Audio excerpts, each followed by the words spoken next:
relações dentro da família, né? Então, se a gente pudesse pensar, a gente tem o núcleo familiar ou o grupo familiar, que, claro, está inserido dentro de um grupo maior, que é o social, cultural, né?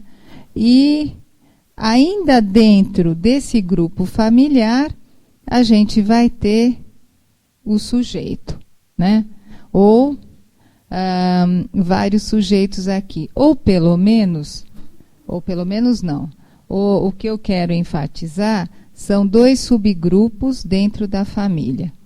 E que em várias dinâmicas familiares, e aí depois nós podemos até discutir isso dentro do caso também, como é que a gente tem... Então vamos transferir isso aqui, né? 2 grupos que a gente tem dentro do grupo familiar. E que é disso que eu quero começar falando, que são pais e filhos. Claro que existe uma outra possibilidade que eu vou deixar um pouco de lado, até porque o caso vai nessa linha, e o tema da aula é o sintoma da criança relacionado à dinâmica conjugal e familiar. Então, nós vamos estar falando das famílias que se constituem dentro desses 2 subgrupos, pais e filhos, né? Sem, por exemplo, abordar e até o questionamento se eu chamo de família aquela família onde só existe o casal e o conjugal. Mas isso nós vamos deixar de lado aqui. Então, a grande questão que a gente vai discutir é nessa passagem do modelo tradicional para as novas configurações familiares, como é que fica essa relação entre esses 2 subgrupos, né? Pais e criança. E quando eu falo o casal e a criança, eu vou ter uma interface entre 2 tipos de funções, né? Conjugalidade e parentalidade.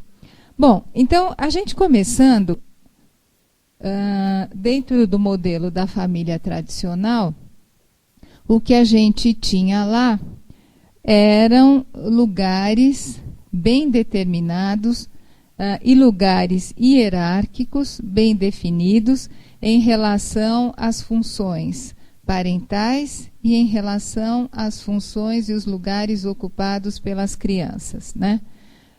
Aqui a gente tinha também uma divisão muito clara de funções entre o que era o papel da mãe e o que era o papel do pai, né? Tanto que dentro da literatura a gente definia como a função paterna e função materna, ou maternidade e paternidade. Dentro dessa diferenciação, que ocorria do ponto de vista de que a função mais hierárquica nessa família e que envolvia autoridade autoritária, uma autoridade autoritária. Então, se a gente pudesse usar o modelo de representação ainda dos grupos, né? A gente tinha o lugar do pai. Eu estou pensando no desenho representativo da pirâmide hierárquica, né? O pai, a mãe e os filhos. Isso pensando dentro da família patriarcal tradicional que a gente tem como origem lá desde a época colonial, né? Pensando no Brasil. E a gente tinha esse grupo como sendo um grupo muito voltado para as questões e para as funções no interior da família, né? Apagar isso aqui, senão vai confundir. No interior da família, do espaço doméstico, né, da casa, que essa era o universo e a responsabilidade da mãe, e do pai o espaço fora, né? Então era ele que trazia não só as questões do sustento, da manutenção da família, os valores de ordem moral, né? Regras, e tudo isso muito bem definido, né? E dentro disso, inclusive, o papel da mãe e da mulher, de dependência, de total dependência, e até de subjugação a esse marido, homem e pai, né? E a mãe ficava num papel intermediário, intermediando essas relações, né, entre o pai e os filhos. Então a gente tem relatos lá, a gente tem relatos até da nossa própria literatura, né, que comprova esse modelo.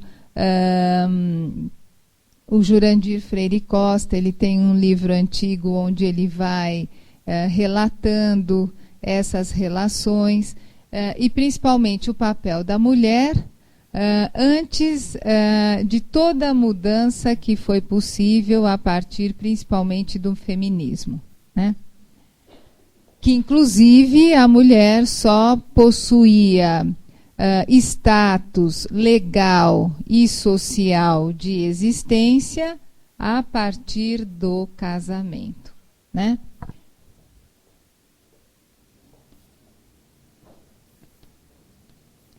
Então, casamento e maternidade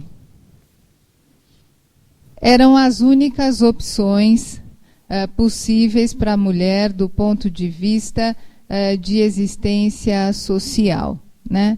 Depois o Jurandir vai dizendo que, na verdade, conforme a sociedade colonial brasileira vai se constituindo, esses papéis, a mulher vai ocupando um papel importante na sociedade, mas não com existência legal, né?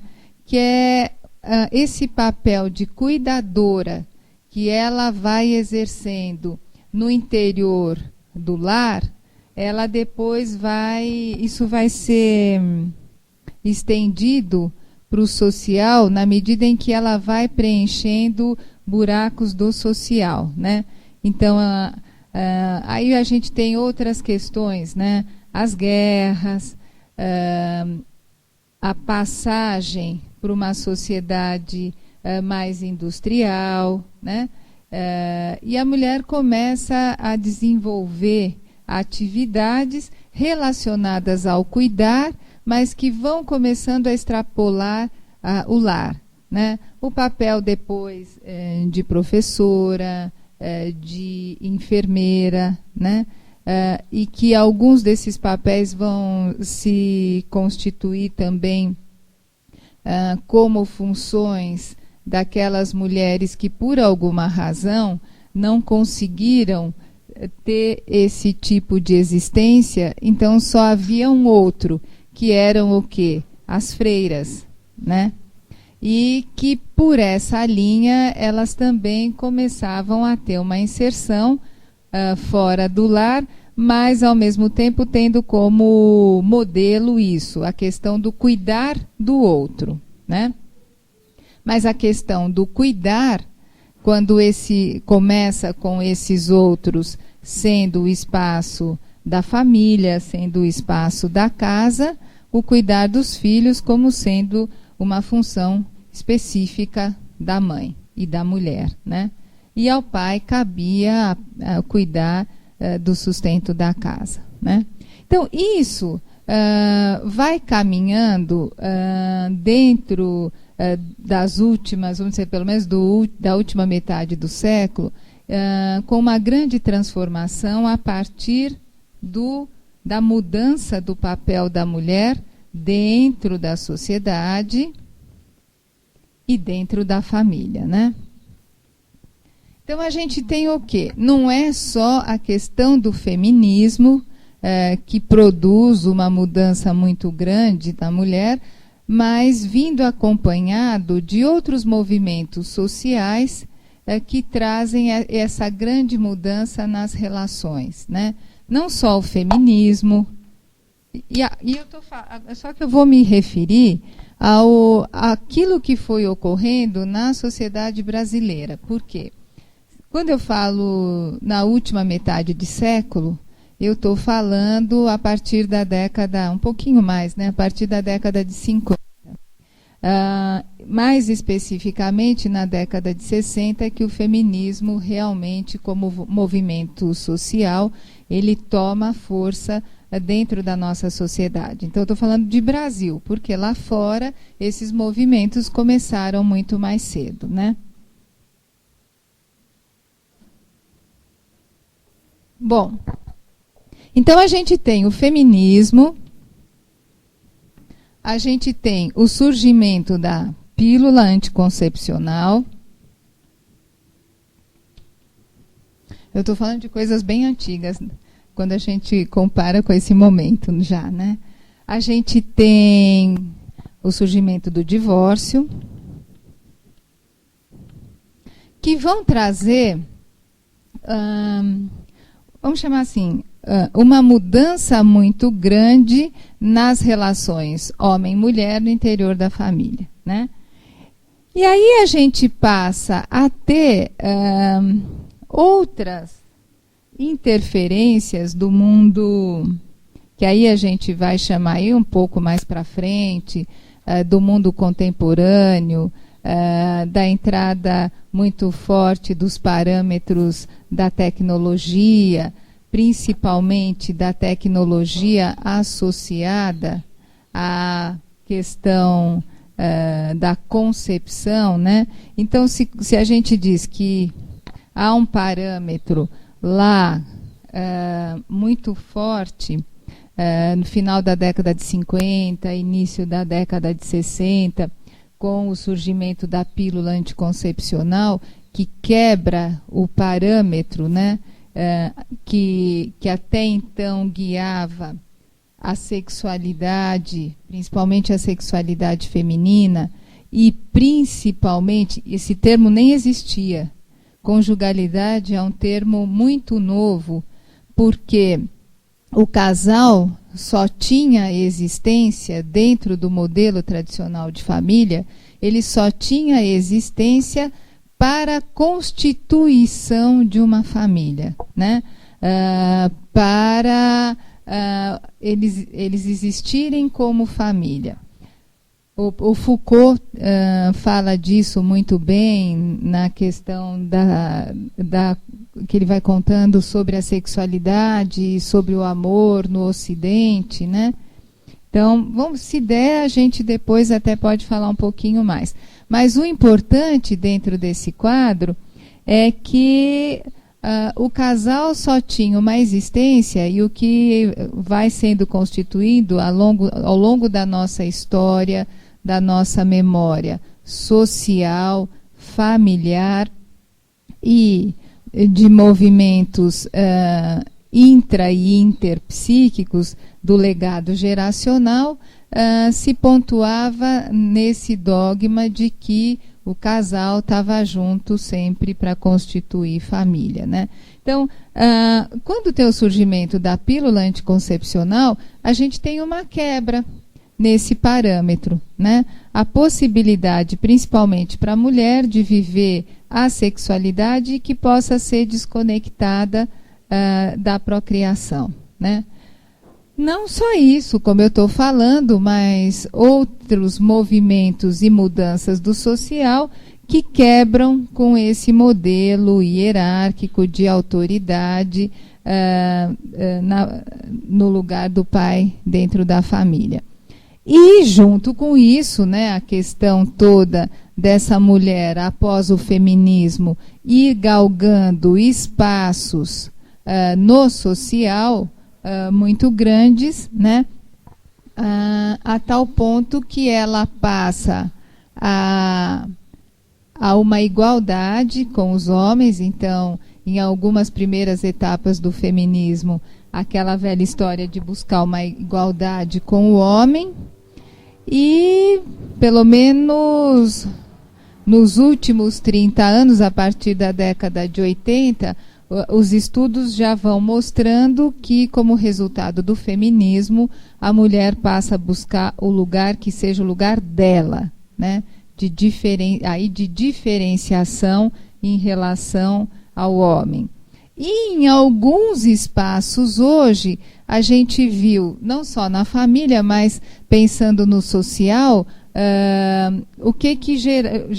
houveram mudanças muito interessantes do ponto de vista de carreiras profissionais, né? Que eram carreiras eminentemente masculinas, hoje são carreiras eminentemente femininas. Do ponto de vista da formação, principalmente da formação universitária e em pós-graduação, e hoje acontece isso aqui também. As mulheres, elas são mais escolarizadas do que os homens, né? Os últimos censos mostram isso. E aí a gente vai tendo como reflexo, né, elas se colocando na busca daquele velho dilema dentro da família. É um velho dilema porque ele existe até hoje, embora a mulher tenha galgado, como eu falei, espaços que hoje são consistentes já, né?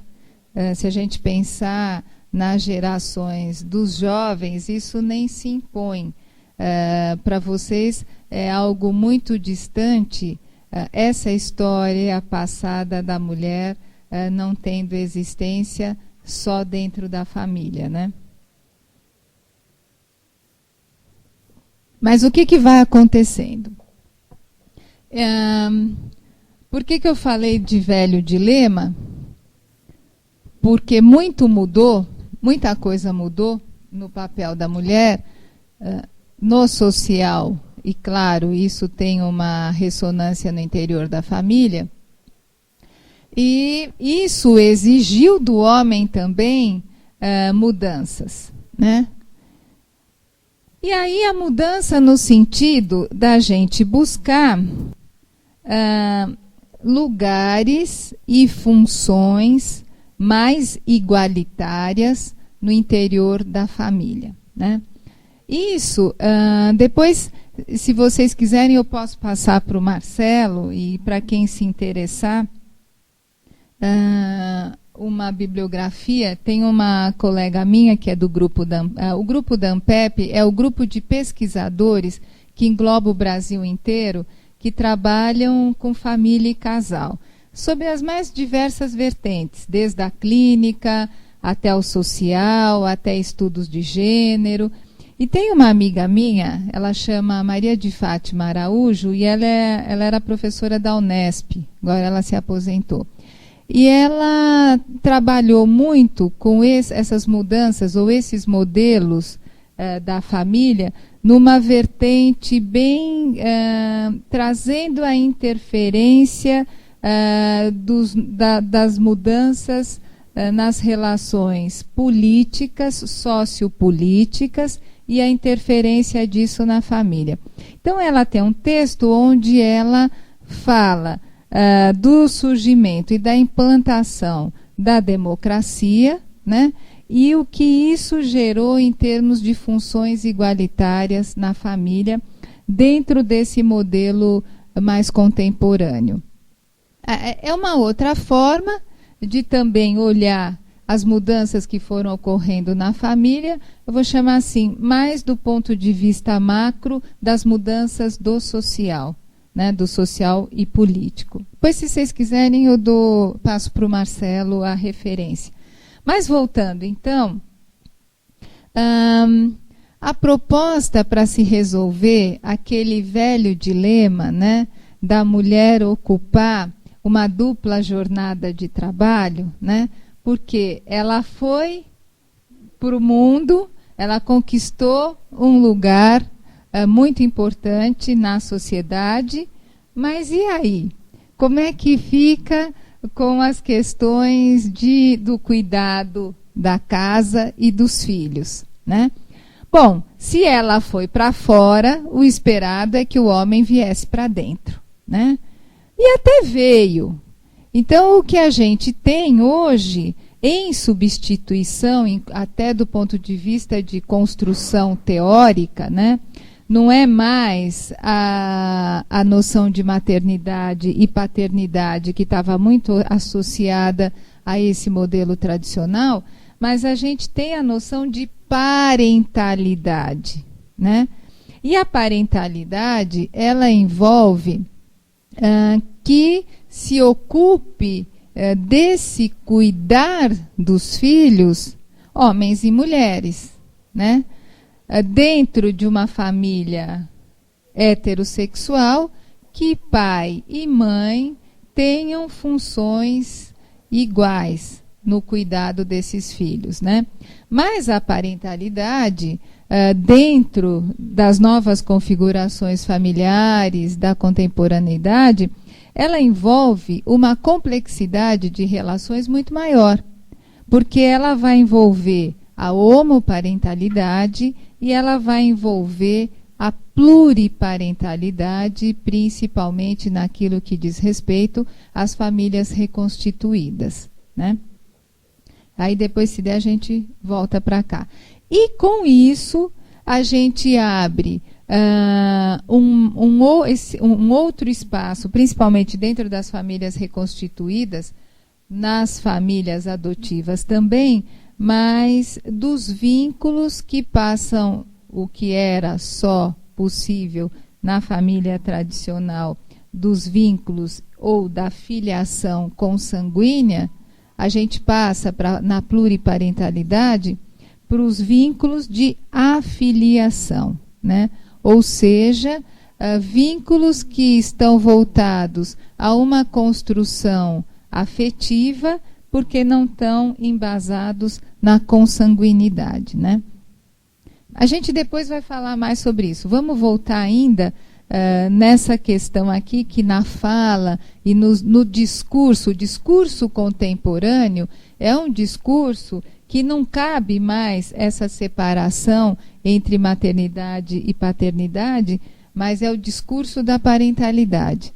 E que do ponto de vista de discurso, isso é muito bonito, do ponto de vista de que a gente, sem dúvida, cada vez mais observa, em termos de existência mesmo real, os novos arranjos, as novas configurações familiares, mas a gente ainda encontra muito conflito dentro da família, nessas relações que a gente espera que possam ser igualitárias, né? E aí nós vamos tentar por que ainda acontece isso.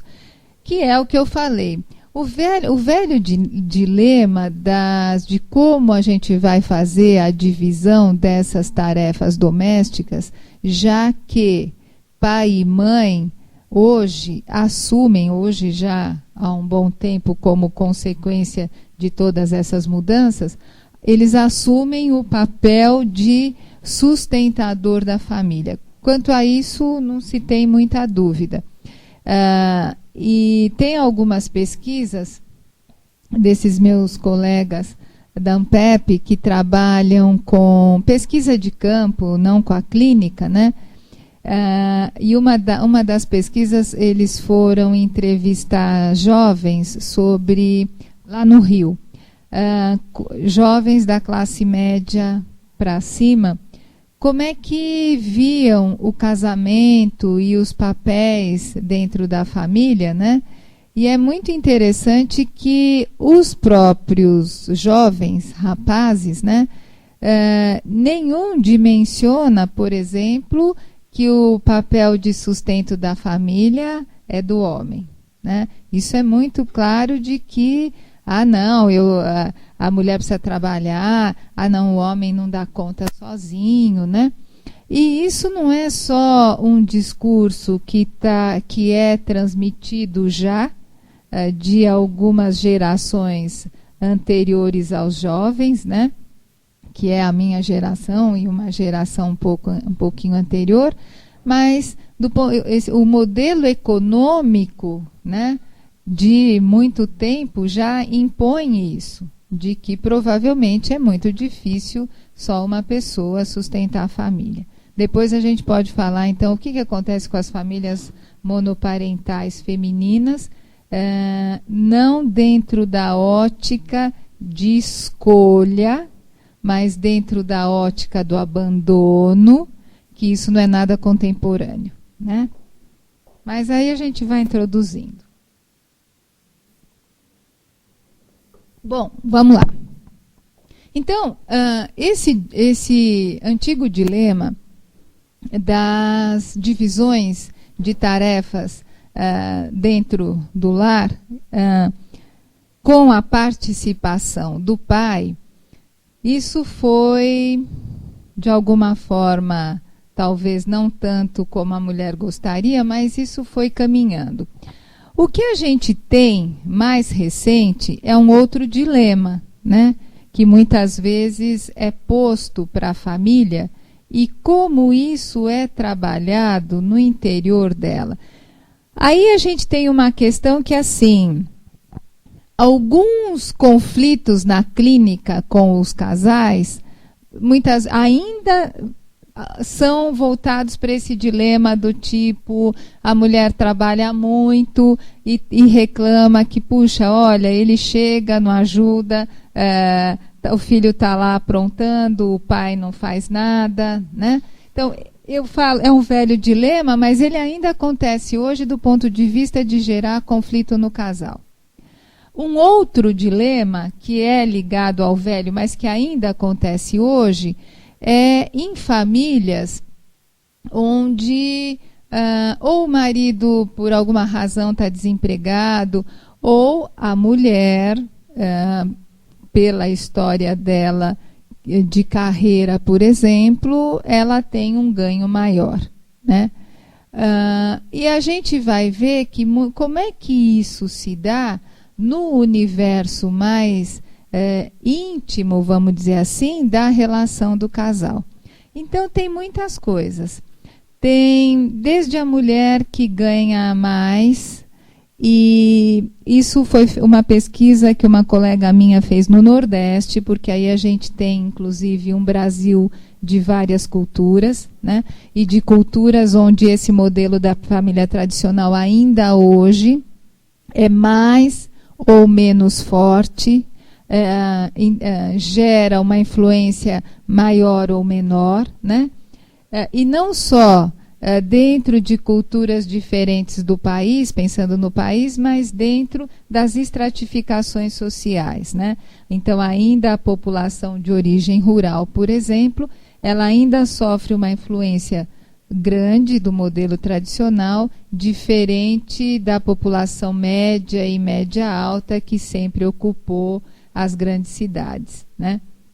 Bom, então a gente tem desde aí a questão do casal, onde a mulher ganha mais, ela é que é realmente o polo de sustentação da família, mas externamente quem ainda ocupa esse lugar referendado pela mulher é o marido, né? Nas falas, nas colocações.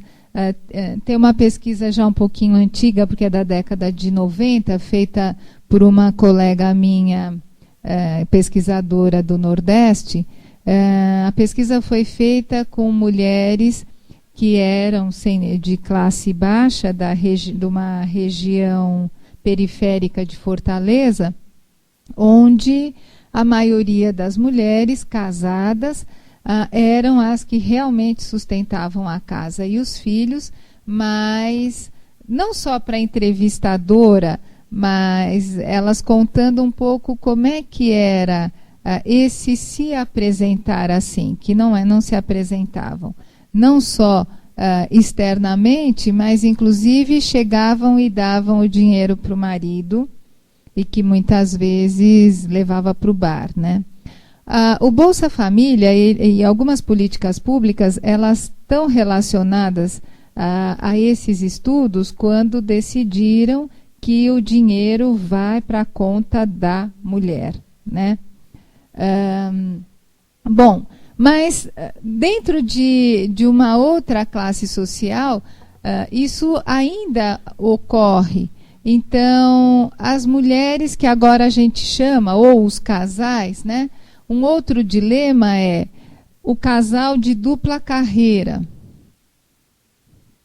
Então, o que acontece aqui? Até um tempo atrás, né, mesmo que a mulher, quer dizer, quando a mulher começa a sair de casa para buscar espaços como consequência do feminismo, havia meio que vou chamar assim, um pacto, né, entre o casal, que primeiro vinha no discurso, depois isso saiu do discurso, mas ainda permanece internamente. Mas no começo dessa mudança, o discurso era assim. O marido dizia, não, minha esposa pode trabalhar, estudar, fazer o que ela quiser, desde que. O desde que desde que ela dê conta do que ela sempre teve que dar, que é o espaço doméstico, ela pode fazer o que ela quiser, né? E era a partir desse modelo que a mulher se sentia extremamente sobrecarregada, mas mesmo assim ela quis ganhar espaços. E ganhou a tal ponto que muitas vezes nesse sentido que a gente via, conforme o marido ia subindo na carreira e tinha alguma decisão que ser tomada que envolvesse a família, a mulher abria mão do que, ou do trabalho dela, ou do estudo dela, né, ou da carreira dela, até porque isso estava muito atrelado no começo do feminismo. A mulher até foi trabalhar, foi estudar, mas quem mantinha mesmo o lar era o marido, né? Isso mudou. E não só mudou nos casais mais novos que conseguem estabelecer essas funções igualitárias, mas isso mudou socioeconomicamente mesmo, né? Então, as mulheres hoje galgam espaços e possuem carreiras, né? Como os homens, ou algumas até acima que os homens. Aí o dilema que se impõe é: como é que o casal ou a família resolve a situação que a gente chama, esse é um termo que vem dos estudos de gênero americano, os casais de dupla carreira. De dupla carreira significa que ambos vão desenvolver isso, e carreira vai além de trabalho, porque não é só uma possibilidade de ganho e de sustento, mas é a possibilidade toda que está envolvida na realização e no crescimento profissional, né? E a gente já está vendo algumas famílias que mudam ou tem decisões em função da carreira da mãe. Isso hoje já acontece, já é um fato tal. Agora, a questão é como isso se dá no interior da relação do casal. E aí a gente vai ver que muitas vezes isso gera no homem sentimentos de enfraquecimento, de depressão, de não saber muito qual é o lugar dele. E a relação do casal muitas vezes sofre embates ou conflitos muito grandes. Eu escrevi um capítulo num periódico do Rio, com uma colega do Rio, e a gente apresentou num congresso em Barcelona, porque era uma característica que se dá mais no Rio, porque o Rio é uma cidade turística, com praia e tal. O que não inviabiliza que isso também acontece aqui.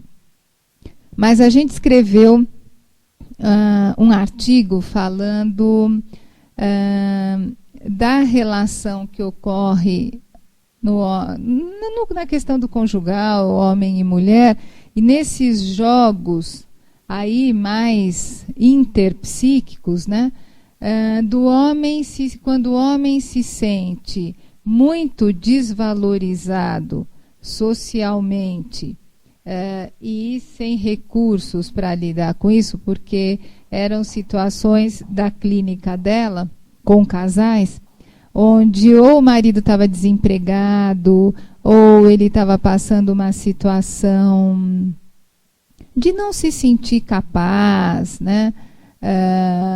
Ou às vezes até concretamente estava bem, mas estava tendo que lidar com o sucesso muito grande profissional da esposa, por exemplo, e começa uma questão de conflitiva sexual. Então, qual é o sintoma que isso aparece? É na questão sexual. Então, o marido perde a potência sexual, porque não está conseguindo lidar e se relacionar com esta mulher, que é uma mulher muito diferente daquilo que ele traz do legado geracional, e ele coloca nela. Então, eram conflitos que envolviam assim, o marido dizia que ele tinha perdido o desejo sexual porque a mulher estava gorda. Porque ela era gorda, porque ela não o estimulava mais, etc. E a mulher devolvia isso, né, para o marido, no sentido de mostrar a insatisfação dela, não só em relação à questão sexual, mas em relação a perceber a não potência do homem. Então a gente acaba o texto mostrando o quanto no discurso e no concreto das realizações é possível uma relação igualitária, mas o quanto ainda a gente traz no legado geracional esses modelos do passado. Então a mulher também não sabe lidar quando de repente ela está num lugar de sustento, de força, principalmente envolvendo a família, e percebe um homem que está enfraquecido, por exemplo, né? Ali, nos casos que a gente abordou lá no artigo, está muito voltado para a questão da conjugalidade. Mas eram famílias, por exemplo, e no projeto que eu tenho aqui na nossa clínica de atendimento a casais, também apareceram casos onde o marido perdeu o emprego, o marido estava há muito tempo desempregado, ou acabou se colocando, mas se colocando de uma forma mais rebaixada do ponto de vista de ganho e também do ponto de vista de status social do emprego, né? Mas, por exemplo, se a gente olhar as condições da família, em alguns casos, a família não perdeu. Por quê? Porque a mãe, por outro lado, ou ela está caminhando, ou ela está mantendo o status dela, que permite, objetivamente ou concretamente, manter as necessidades reais da família. Então, agora eu estou falando tanto dela, tanto do casal, quanto dos filhos. Mas isso não é tão fácil de lidar do ponto de vista da relação no casal, né? Isso via de regra, isso gera conflito, porque a mulher ainda carrega dentro dela aquilo que vem do passado, que é ela quer se realizar profissionalmente, quer ganhar, todo mundo quer ser reconhecido pelo ganho e tal, mas se ela estiver atrelada ao marido ou a um companheiro que está ganhando menos, fica complicado. Via de regra, parece muito um sentimento que vai crescendo de que estou sendo explorada, né?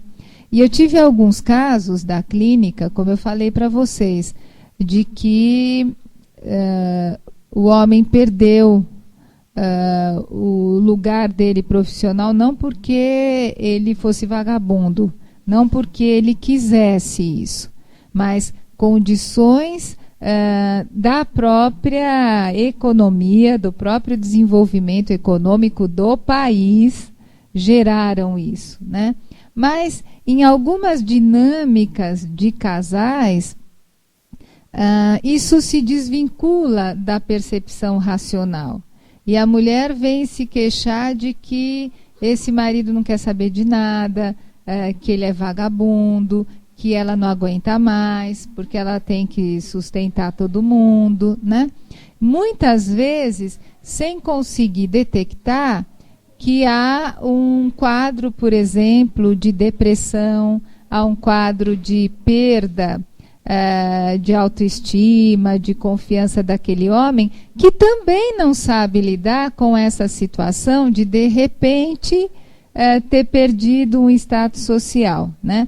E que, claro, ele podia, então, contrabalançar isso, então fazemos o inverso da questão. Então, ele cuida dos filhos, né? Cuida da casa e a mulher vai continuando o trabalho dela, e a família, em termos concretos, muitas vezes nem perdeu nada. Mas todo mundo perdeu porque o clima familiar fica completamente alterado, né? Então, o que acaba acontecendo? Essa questão das relações mais igualitárias, pela força do legado geracional, que ainda está muito presente em todos nós, né? Talvez com exceção realmente dos casais e das famílias que estão começando a se estruturar agora, enquanto jovens, que já têm a possibilidade de terem vindo de famílias de origem que já estabeleceram esses novos arranjos, ou que já estabeleceram essa forma mesmo de relações mais igualitárias no interior da família. Porque senão, isso aqui continua existindo, né? Ou seja, todos nós carregamos dentro de nós os modelos das famílias de origem, de cada um do par, né, conjugal. Isso vai, de alguma forma, se atualizar na hora que aquele casal constituir uma família, e ainda por cima a gente tem que lidar com algo que muitas vezes se constitui sem se tornar consciente, que é toda a transmissão desse legado, mas não do ponto de vista dos valores que são mesmo passados, mas daquilo que é a transmissão do ponto de vista de um material inconsciente. Ainda tem isso que a gente tem que lidar, né? A questão ainda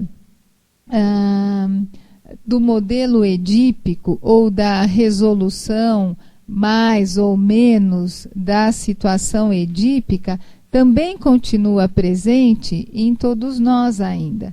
E é isso que também vai permitir a construção de uma identidade sexual, né?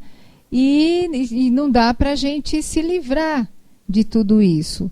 E tudo isso, que seria toda a bagagem intrapsíquica, ela ainda está muito presa no modelo tradicional da família nuclear, que o Freud também usou, né?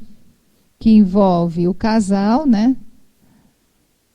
E os filhos, e como é que se processa toda essa questão edípica.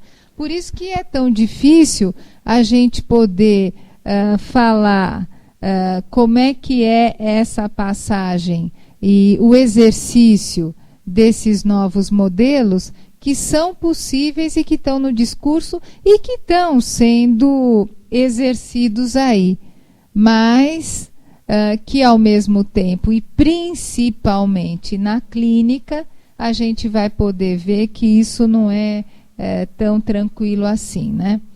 Porque na clínica, eu acho que assim, o que acontece é que a gente precisa, na clínica, isso tudo vem aumentado porque não tem jeito, né? Vai chegar para a gente as situações dessas relações ou que já estão muito comprometidas, ou que apresentam mais ou menos conflitos, né? Sintomas. Agora, o que a gente vê, então o que a gente precisa? A gente precisa de pesquisas e de estudos, por isso que há a importância dos estudos psicossociais, porque dão margem para que a gente vá procurar a população não clínica, né?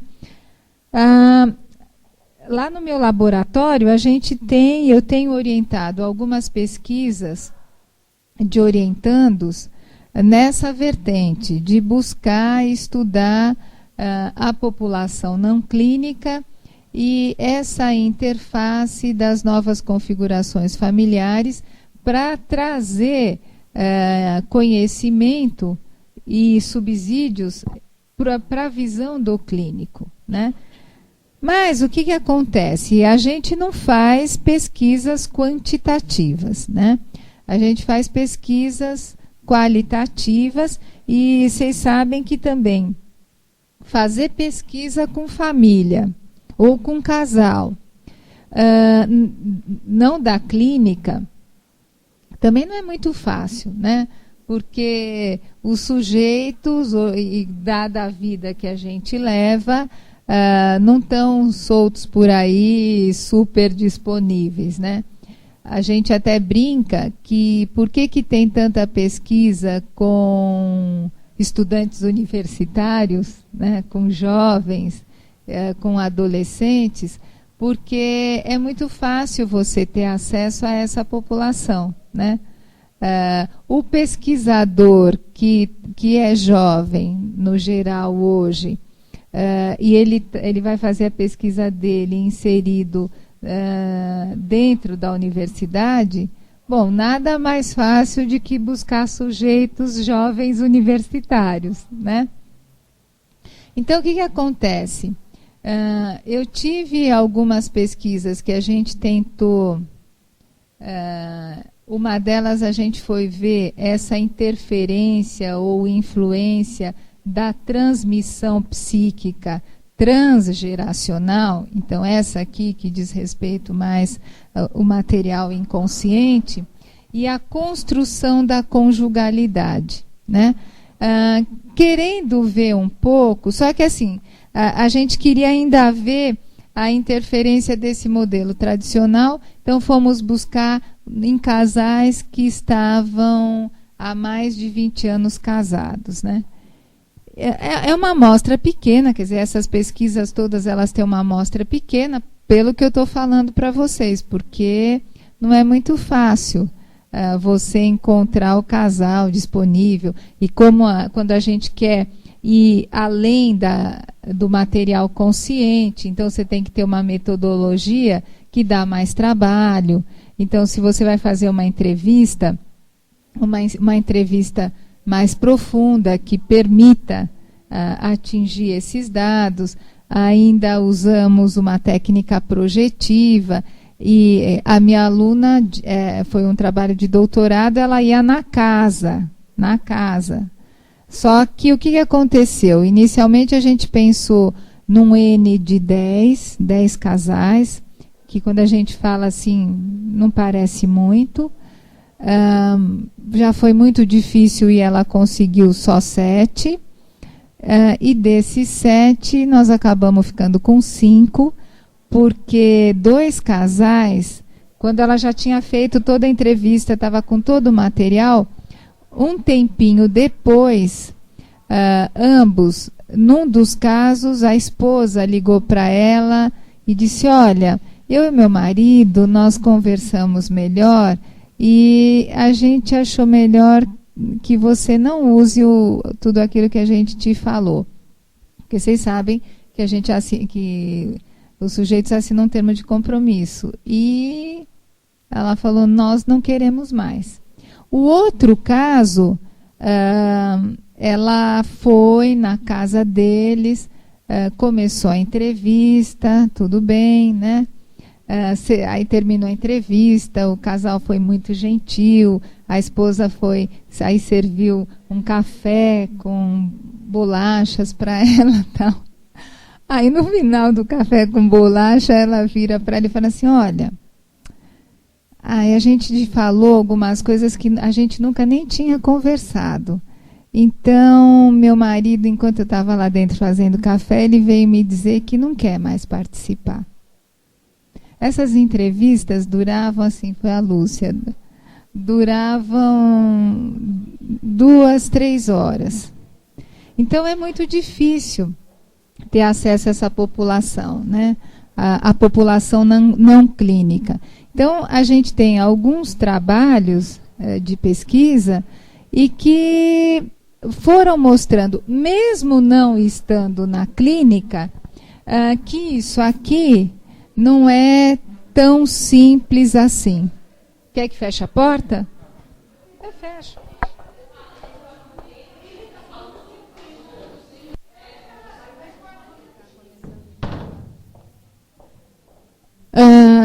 Que isso não é tão simples assim, né? Bom, então, o que acontece? E aí vocês vão ver que tanto os teóricos quanto os teóricos da psicanálise que fazem essa interface com os estudos sociais vão falar do que então está ocorrendo nessa família contemporânea que a gente espera que tenha essas funções igualitárias, né? O que acabou acontecendo, até pelo desenvolvimento da medicina, e principalmente da medicina contraceptiva, né, é que a gente teve, desde todo o processo que aí você tem hoje, das inseminações artificiais, né, chegamos a um ponto, e o texto da Rudinesco, A Família em Desordem, é muito bonito porque ela vai mostrando o quanto houve na entrada desse modelo contemporâneo de família, há um enfraquecimento muito grande da função parental. Até porque, né, as famílias hoje, ou a concepção de um filho hoje, não depende mais da existência de um pai, né? Então é aquilo que eu ia falar. Hoje a gente tem, dentre os novos arranjos familiares, as famílias monoparentais, eu costumo chamar assim, por decisão, né? E a Rudinesco, ela vai definir até uma sociedade contemporânea sob a égide do feminino. Sob a égide do feminino no sentido de que a mulher ocupou um status tal, do ponto de vista de todas as transformações sociais, e não só isso, do ponto de vista do desenvolvimento da medicina, que faz o quê? Que a gente, para ter um filho hoje, só precise de um esperma, não precisa nem de um homem nem de um pai. Então, o que hoje vem ocorrendo? As famílias monoparentais femininas, onde a mulher chega numa determinada idade, né, e condição socioeconômica, que ela quer ter um filho e ela quer construir uma família, mas ou ela não achou um parceiro, ou os parceiros que achou não tinha condição de estruturar isso aqui, porque você hoje tem, e já, né, no transcorrer do tempo, a conjugalidade vivida completamente separada da parentalidade, né? Então, eu posso ter isso tanto nas famílias reconstituídas, e eu posso ter isso em famílias, por exemplo, em casais, vamos dizer, em casais que vivem uma conjugalidade, mas por alguma razão não querem ter filhos. Então, nós já temos, inclusive, que nos Estados Unidos e na Europa existem já há bastante tempo, casais, né, que estão assumindo e dizendo que nós não queremos filhos, não é que não podemos, não queremos. E aí a gente começa a ter essas outras famílias, que são compostas por mulheres que, dado a possibilidade de terem desenvolvido uma carreira, estão numa determinada idade, que para a mulher, por mais que a medicina se desenvolva, é até um determinado momento, depois não dá mais para poder ser mãe e viver a gravidez, etc., né? Então, algumas optam por ser mãe, mas sem existir pai, né? Por isso que eu falei que...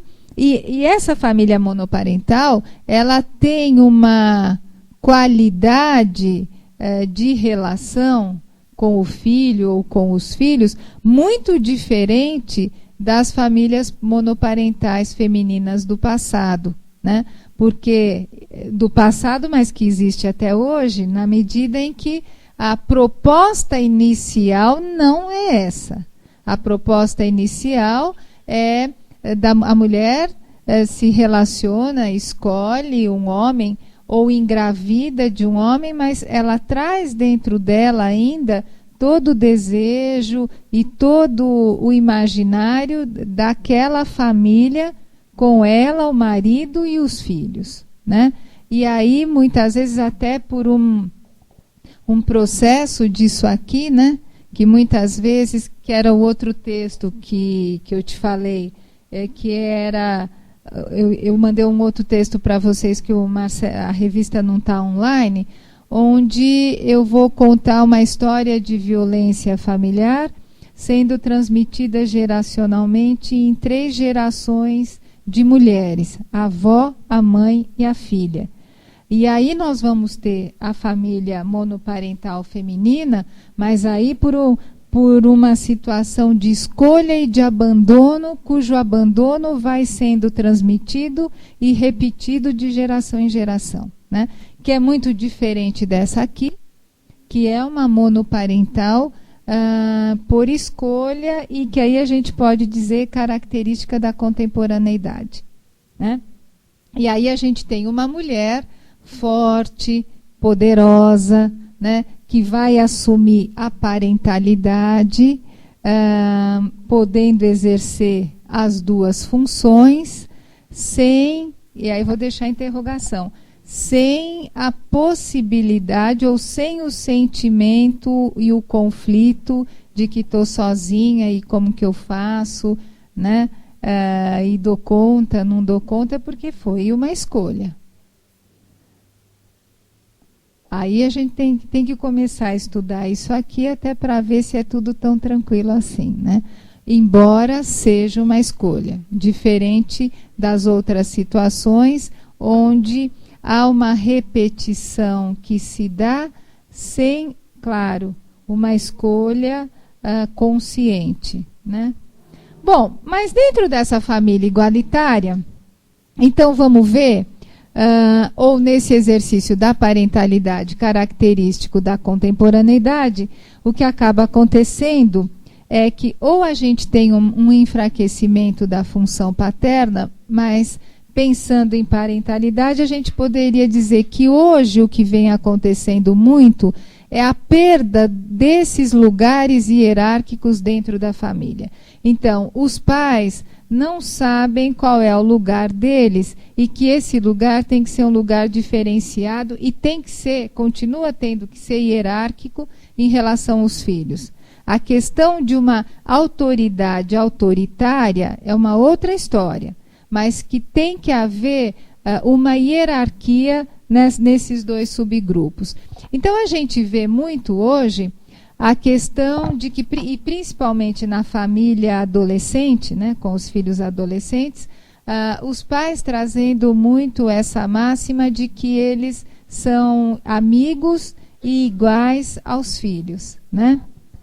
A gente tem ouvido isso até de pais com crianças muito pequenas, e que a queixa ou sintoma que também tem aparecido é não dou conta do meu filho. Ainda quando eles vêm já falando não dou conta do meu filho, você já tem um passo a mais, porque aí você já pode descartar o filho e trabalhar com esses pais, né? Mas a gente tem uma outra coisa que quando eu comecei, lá não dá mais para falar quando a gente começou, eu comecei inclusive assim, começando a estudar por que haviam muitos sintomas naquela época que as mães, aí não falava com os pais, as mães traziam de crianças que eram muito nervosas, irrequietas, né? E que hoje a gente tem agora ou déficit de atenção ou crianças hiperativas. Lá atrás, na década de 80, a gente definia como a disfunção cerebral mínima, que era o termo da moda, e a medicação era Gardenal. Isso aqui está superado. Agora, hoje, você tem hiperatividade, né, e Ritalina. Mas em algumas situações só mudou o nome. Ou seja, pais que não dão conta de pôr limites, né, de estruturar um espaço hierárquico e diferenciado. Casais que, dado uma questão edípica não bem resolvida em um deles ou até nos dois, né, o casal se quebra e se estruturam novos casais, então pai, mãe, filho, né? Se estruturam novos casais que a gente pode chamar edípicos, né? Do pai com filha, da mãe com filho, né? E aí você tem várias queixas e vários sintomas que são trazidos e que fazem uma representação e que é importante que a gente fique atento para que a gente possa fazer essa leitura e não fique concentrado na criança, apenas na criança e no sintoma que ela está trazendo. O caso clínico, ele começa assim, né? Tantas intervenções aí, cujo olhar é só na criança. Mas aqui a gente tem muitas queixas, né? Então, muitas vezes os pais que... E a princípio, às vezes, as queixas estão gerando conflito no casal, mas não são queixas de uma gravidade ou sintomas de uma gravidade tão grande assim no filho. Então, a criança que não dorme na cama dela, que não dorme no quarto dela, que vem toda noite para a cama dos pais e que não permite que esses pais tenham o espaço do conjugal, do casal, né? E que às vezes isso começa a gerar um conflito no casal, porque um dos elementos que muitas vezes é o marido começa a se incomodar e muitas vezes se incomodar com o fato da esposa não resolver a situação. Ou porque, de novo, delega para a esposa, ou às vezes pode até ser o inverso, mas eles não conseguem resolver a situação. E aquela criança, claramente, com o sintoma que ela está trazendo, ela passa a ser o foco da discordância ou do conflito do casal, né? Pode ser isso, pode ser a criança, inclusive, que não quer comer. Que outro sintoma que às vezes eles trazem? A própria questão da criança xingar os pais, querer bater nos pais. Esse também é uma queixa recorrente, não ter limite. E aí fica um jogo entre o casal que muitas vezes um coloca a culpa no outro. E quando um coloca a culpa no outro, está muito associado a isso aqui. Os modelos que cada um traz da família de origem, né? Associado ao Édipo, e que aí a gente tem coisas do tipo: o marido traz questões, porque a minha mãe tratava a gente em casa assim. E aí ele tem uma sensação de estranheza, porque que a esposa está fazendo diferente, né? E vice-versa também. Quer dizer, a esposa diz: não, mas eu peço, por exemplo, para ele me ajudar, reforçar, né? E ele não faz nada, não cuida. E na minha casa também, meu pai agia assim ou agia de outra forma. Ou seja, o que muitas vezes a gente observa é que não há cumplicidade no casal, que parece uma regra tão básica, né? Mas a gente vai ver na clínica, e com muitos sintomas que surgem e que eles nos trazem da criança, o quanto eles não possuem uma cumplicidade, eles não possuem uma forma de lidar. Às vezes até não é nem a questão de lidar com uma situação emocional, mas até passar valores educativos para o próprio filho. Por quê? Porque não existe o nós no casal. O que existe é assim: um acha que deve ser de um jeito, que é o jeito que compõe a história dele nas famílias de origem, o outro acha que tem que ser de um outro jeito, ou não acha nada e fica completamente à parte, né? Ou porque justamente acha que fazendo assim não entra em contato com o conflito, ou até aqueles casos onde já havia uma questão de quebra do conjugal, né? Ou o casal já estava se deparando com muitos conflitos e sei lá, né, se esse casal vai continuar um casal. E até hoje ainda existe esse mecanismo. Bom, então podemos ter um filho, né? Isso não é uma questão decidida entre ambos, então ambos sentam, conversam, não é, mas muitas vezes ou o manejo, ou melhor que manejo, é a atuação, e geralmente aí ter um filho, se não foi acordado, os dois, isso é uma atuação da mulher, né? Porque até aí o homem não pode fazer isso, né? Ainda não pode, não sei se vai poder. E aí, em termos de uma atuação, ainda existe a proposição, que é uma proposição aí muito antiga do modelo tradicional, de se ter um filho para ver se a gente resolve os conflitos do conjugal, né? Essa situação, então, esta criança aí, ela vem carregada já antes do nascimento, com uma determinação, com um mandato muito pesado, né? E que pode claramente ser esse mandato que ela precisa esclarecer, que está contido no sintoma. Agora, isso fica muito mais complicado se a gente for pela via da adoção.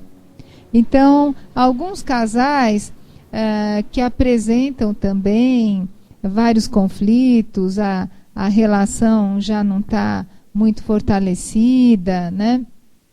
E muitas vezes você junta isso com a limitação de eles não conseguem ter um filho, ou um deles é o que é o infértil, ou que não, por alguma razão não pode, né? Então, em muitas motivações, vamos dizer assim, para a adoção, eu tive uma aluna cujo mestrado dela foi estudar justamente isso, estudar as motivações inconscientes do casal frente à adoção. Mas, de novo, como era uma pesquisa dentro da clínica, nós pegamos casos onde esses pais trouxeram esses filhos adotivos com um sintoma, né? E aí a coisa se complicava mais ainda, porque esta criança que era adotada também para resolver o conflito do casal, ainda surgiam outras questões depois, porque ela não conseguia cumprir esse mandato, porque nenhuma criança vai conseguir, né? Só que ainda por cima, ela era uma criança adotiva. Então aí, quando a criança não responde ao investimento narcísico dos pais, se a gente está ancorado num vínculo consanguíneo, é de uma ordem. Que até você pode, em vários momentos da vida, dizer, putz, não queria ter tido esse filho, né? Mas eu sei que é meu, eu sei que eu não posso devolver. Agora, é muito difícil quando isso começa a se dar na relação dos pais com a criança adotiva. Por quê? Aquela criança, de repente, não cumpre aquilo que inconscientemente ela veio para cumprir. O fato de a gente, então, como ela não corresponde ao desejo dos pais, o estranho, o não fazer parte, juntando-se às fantasias que esses pais podem carregar do legado da criança, que muitas vezes a gente não tem acesso, faz com que, mais, entre aspas, facilmente, eu tenha esse desejo, ou a fantasia que os pais biológicos também têm, então vou devolver, aconteça de fato, né? Que muitas vezes ela é devolvida mesmo, né? Então, a questão toda que vai se processar, principalmente quando a gente na clínica vai entender como é que nós vamos entender o sintoma da criança, é podendo sempre dimensionar aquela criança dentro do grupo familiar, né? Desde da primeira entrevista, desde da primeira colocação que é feita, e aí a gente tem ainda como reprodução desse modelo tradicional, não só alguns profissionais, né? Vou falar agora dos profissionais da área de saúde, mas inclusive as instituições, tanto as instituições de saúde, as instituições educativas, elas reproduzem esse modelo, né? Porque a tendência é o quê? É sempre falar primeiro com a mãe, né?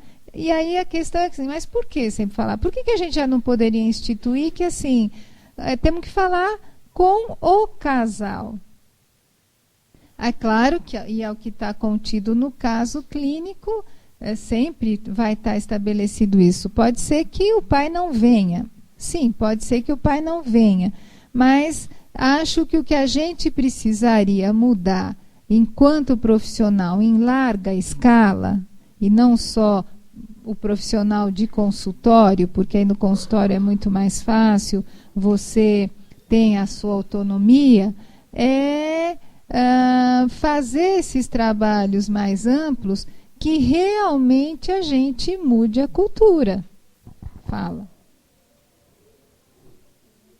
Tem que dar o microfone para a pergunta?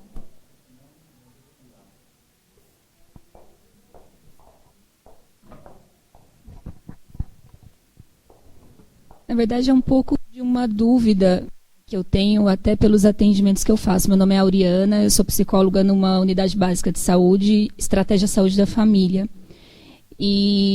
Então eu trabalho muito, né, todas essas formas clínicas de se trabalhar com a família. Então, geralmente a criança vem com a mãe mesmo, aí você chama o responsável, que pode ser o pai, às vezes o pai não existe, vem o padrasto, enfim. Mas eles têm vindo e têm falado bastante, e está sendo possível fazer, né, um trabalho dentro dessa configuração. Agora, uma angústia que é minha, né, enquanto profissional, é como que a gente vai trabalhar essas questões da criança, porque a ideia é que a gente realmente não atenda só a criança e não culpabilize a criança dentro desse processo.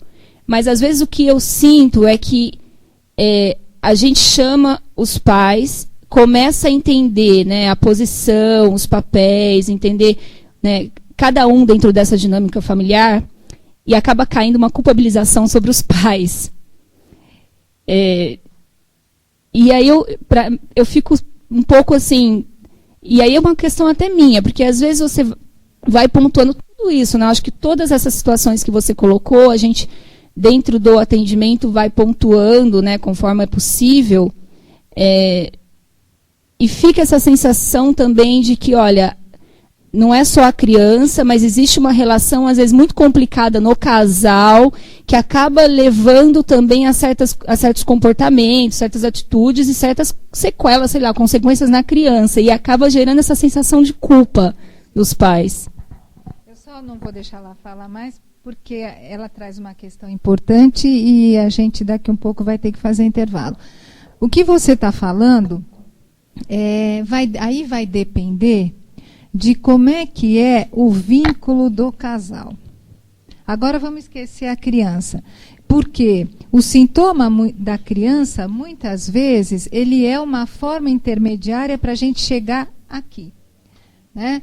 A gente fala muito hoje, então, sem dúvida, terapia familiar e terapia de casal, comparada com o atendimento individual, ela é muito mais recente, mas também hoje já está mais difundido, né?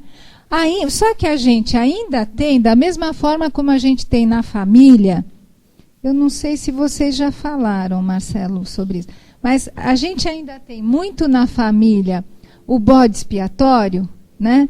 Então, você falou. Então, o que acaba acontecendo? A família ainda, ou muitas dinâmicas familiares trabalham assim, né?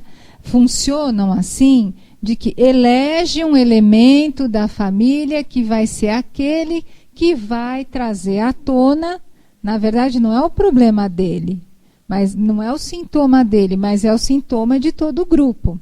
E aí cabe ao profissional, principalmente a nós profissionais da área psi, o que nós vamos fazer?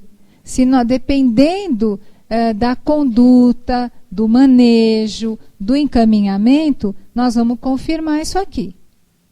Ou nós vamos trabalhar para que isso aqui se volte, para que todos os elementos da família peguem as suas partes boas e as suas partes ruins, né? Então, isso que você traz acontece muito. E principalmente nos trabalhos institucionais ou nas clínicas institucionais, né? Muitas vezes a forma que o casal tem para chegar não é o espaço, porque seria muito melhor que o casal chegasse e dissesse, olha, tá super difícil aqui, nós estamos brigando muito conflito, e a gente queria um espaço para nós. Existe já, até na nossa clínica, escola, a gente já tem tido casais que estão vindo buscar a terapia de casal. Mas é muito menos frequente do que isto aqui. Quer dizer, traz a criança que está apresentando um sintoma como uma forma mesmo, essa criança vai ser a reveladora de algo muito complicado na esfera do casal, ou até na dinâmica do funcionamento familiar. Na esfera do casal, que era o que você estava trazendo, aí a gente precisa entender como é que tipo de vínculo esse casal está estabelecendo. E alguns vínculos de complementariedade, mas muito carregados de identificação projetiva, o que acontece nesse mecanismo ocorre aqui. Então, o casal se divide no elemento, eu vou pôr assim, no elemento bom e no elemento ruim do casal. Então, a culpabilização, muitas vezes, ela vai vir porque, claro, eles têm teorias e eles têm proposições, eles sabem o que está acontecendo, eles sabem, né? Então, assim, não, isso aqui que está acontecendo com o filho é por causa desse ou desse.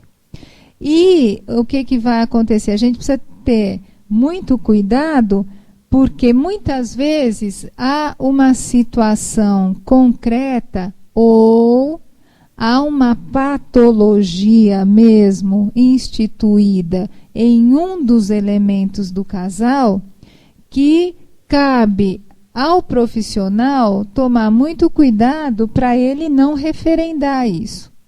Então, a questão da culpabilização, ela pode ficar até muito mais complicada quando, por exemplo, há um problema como é aí.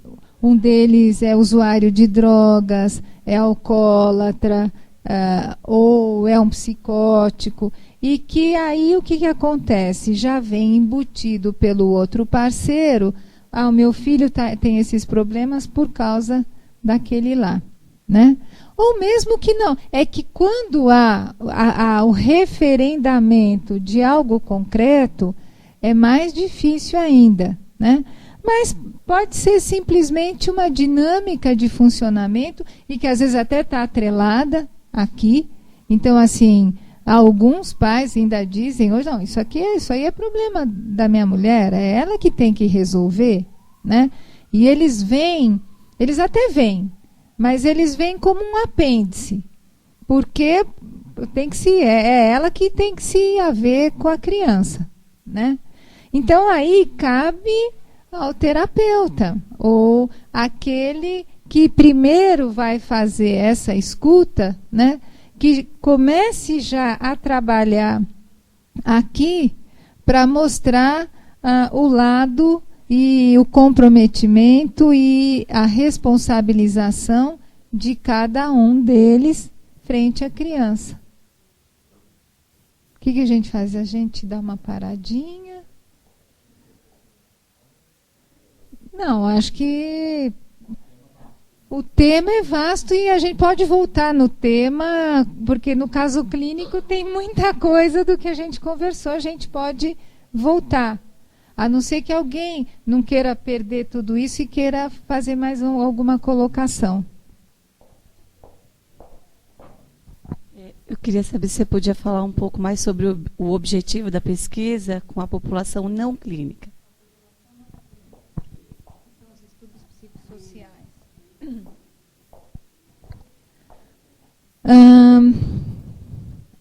A ideia, né, quer dizer, eu acho que tem vários objetivos.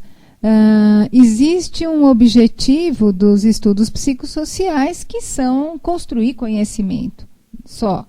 Construir conhecimento sobre fenômenos novos que estão ocorrendo, né? E quando a gente fala... então, por exemplo, eu estou me atendo aos estudos psicossociais que envolvem estes grandes temas, família e casal, né? Então, eles são importantes por si só, na medida em que eles possam construir conhecimentos, por exemplo, sobre as novas configurações familiares. Só que eu acho que eu não paro aí. E até o que eu falei assim, como eu sou uma pesquisadora, mas eu sou da clínica, né? E dentro de uma clínica psicanalítica, que começa, né, e que tem todos os seus pressupostos teóricos em cima desse modelo, né? E cujos conceitos, ou quando a psicanálise sai do intrapsíquico e ela vai trabalhar com o interpsíquico, seja trabalhando com grupos e depois, dentro do trabalho com grupos, a psicanálise de família e casal, a gente teve que criar uma ampliação também dos conceitos metapsicológicos. Não só dos conceitos metapsicológicos, mas de técnica. A técnica também, ela muda quando você fala de transferência e contra-transferência, quando você está atendendo individualmente, quando você está atendendo o casal e quando você está atendendo a família. E aí é que eu acho que esses estudos psicossociais, né, que vão abordar esses novos arranjos familiares, esses novos lugares, né, que vão interferir também na elaboração edípica, por exemplo, das famílias homoparentais, eles são muito importantes, então, não só como construção de conhecimento, mas para nos ajudar a fazer uma interface com esses lá no nosso atendimento aos pacientes, incorporando esses novos modelos, né? Porque senão eu vou ter uma visão patologizante a priori toda vez que eu me deparar com essas novas configurações familiares, tá? O comentário que eu faria é esse, né? Na clínica, outro dia eu estava numa situação social, começaram a falar sobre adoção, aí falaram, um monte de gente falando para mim um monte de coisa preconceituosa, né? Eu não quis entrar muito na polêmica, aí falaram assim, você como psicólogo, você não acha isso? Eu falei assim, olha, o meu olhar é por um viés clínico, eu pego os casos que realmente podem ter dado problemas ou não deram certo, mas eu não sei os outros que deram certo, esses não chegam no consultório. Né? Então também tem que olhar para esses casos. Essas pesquisas podem ajudar nisso, né? O que está na moda para nós aqui, né? E nós não temos muita construção, nós não temos construção de conhecimento nosso, de pesquisas nossas. A França, por exemplo, em contrapartida, tem muito trabalho. Então, mesmo dentro da psicanálise de família e casal francesa, de estudos de pesquisas com casais e famílias homoparentais, eles já têm um corpo de conhecimento muito grande. E nós não temos nada.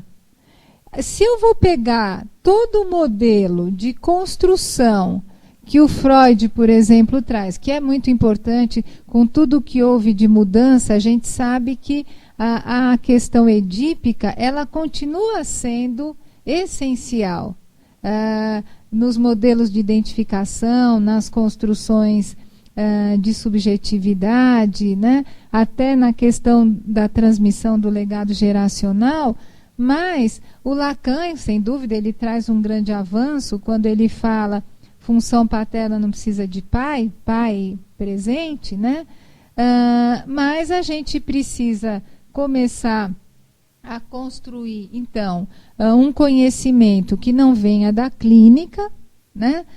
Para que a gente possa saber como é que é o funcionamento, por exemplo, das famílias homoparentais e qual é o que elas vão gerar na relação com os filhos que, porventura, elas forem se constituir e de que forma vão se constituindo esses filhos, pela adoção, pela inseminação, ou vocês viram que até juridicamente a gente acabou de ter uma resolução que confirma do ponto de vista legal, né, de uma criança que pôde ser pela justiça registrada por duas mães. Então ela não tem um pai, ela tem duas mães. Então isso é uma grande evolução, porque é assim que a gente reafirma a existência, não a existência enquanto minoria que fica escondido, que ninguém sabe, mas uma existência real, né? Real porque é também legal. E aí a gente precisa dos estudos para que a gente possa entender o funcionamento sem olhar patologizante, né?